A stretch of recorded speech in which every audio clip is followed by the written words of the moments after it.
You want to play a big old D&D style campaign, but you don't want to play D&D. Well, maybe you should try Fabula Ultima. Fabulous! Taking inspiration from JRPGs like Chrono Trigger, Dragon's Quest, and yes, Final Fantasy, Fabula Ultima brings some anime flair to fantasy role-playing, but even if you don't like those, you still might really like this. First, you need to make a character. Unlike D&D's 13 classes and 20 levels, Fab Ult has 19 classes and 50 levels. What's more, multi-classing is mandatory. You start at level 5 and distribute those levels between 2 to 3 classes, the blend of which will help define your character. Every class gives you some base bonuses, and every level in a class gives you a new ability from that class or enhances an ability like new spells.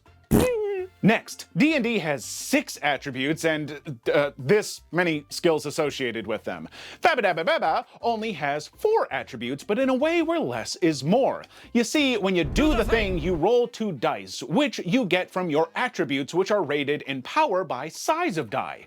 Depending on the action, you will either choose 2 different attributes or sometimes the same attribute twice.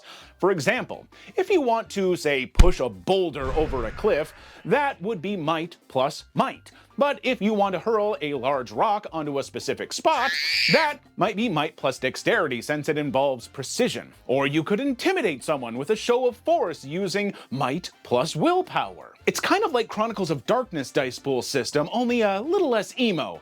Mostly. Anyway, take the total of those 2 dice, and if it is higher than the difficulty, you did it. And if it was an attack, quite often the damage you do is equal to the highest result of the 2 dice, plus a bonus from something. There's no time to explain. Anime-esque RPGs aren't the only influence on display here. Ultra Fabulous also takes some cues from Blades in the Dark, using clocks for dangers, prolonged activities, and more, and also Blade's inventory system, abstracting items into inventory points you spend to have an item like a potion on hand in the moment, though your equipment is more traditionally static. It is also influenced by Fate's aspect system, as a way to give your character bonuses. Not to mention Fabula points, which you spend to alter the narrative. Finally, I'll just touch on the fact that combat is a theater of the mind affair, unconcerned with positions and movement, so more Final Fantasy and less Final Fantasy Tactics. This is seriously a wonderful game that does away with a lot of the more tedious rules of trad games, while still maintaining the addictive customizable advancement and just enough strategy to keep things engaging. For some of you, this could be the D&D killer you've been dreaming of, and for the rest of you,